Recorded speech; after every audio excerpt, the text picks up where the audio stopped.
So here we are, part 2 of Woody's repaint now, which has turned into a bit of a major thing.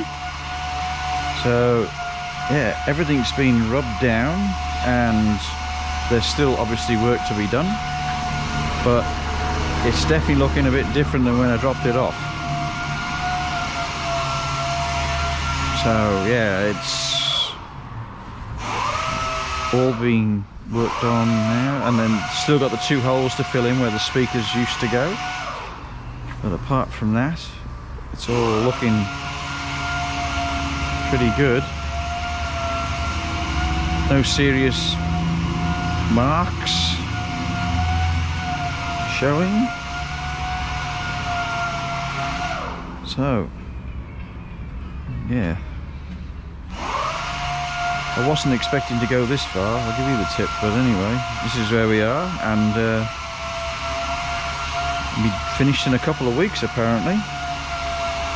So yeah, get the old boot rack back on. I don't know where the boot's gone, but it'll be around here somewhere, I suppose.